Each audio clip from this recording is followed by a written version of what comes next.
আসসালামু আলাইকুম প্রিয় শিক্ষার্থী বন্ধুরা, কেমন আছো? নিশ্চয়ই ভালো আছো।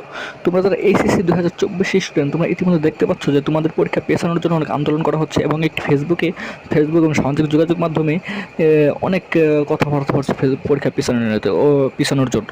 অবশ্য বোর্ড থেকে একটি নোটিশ দেওয়া হয়েছে যে পরীক্ষা 30শে জুনই হবে, কিন্তু যদি তোমাদের পরীক্ষা পেছানো এবং কী কী কারণে পেছানো হবে তা তোমাদেরকে এই ভিডিওর মাধ্যমে আমি জানিয়ে দেবো। তার আগে তোমরা যারা চ্যানেলটিকে সাবস্ক্রাইব করুন, এখনই সাবস্ক্রাইব করে রাখো, কারণ তোমাদের পরীক্ষা বিষয়ক এবং শিক্ষা বিষয়ক সকল নিউজ আমার এই চ্যানেলে আপলোড করা হবে। চলো দেখে নেওয়া যাক কী কী কারণে তোমাদের পরীক্ষা পেছাতে পারে।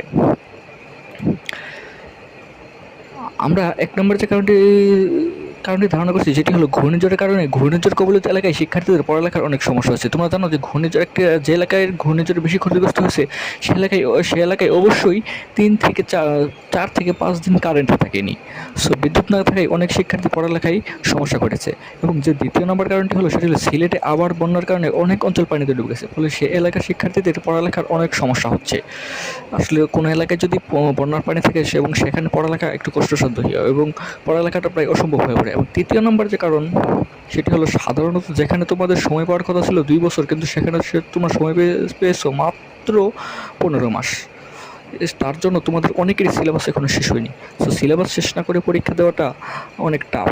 এবং অনেকের যাদের ইচ্ছা আছে বুয়েট মেডিকেল, তাদের অনেক সমস্যা হবে রেজাল্ট খারাপ হলে। সো এর জন্য পরীক্ষা যদি পিছায়, তাহলে তোমাদের এইসব কারণে তোমাদের পরীক্ষা পেছানো হবে। আসসালামু আলাইকুম।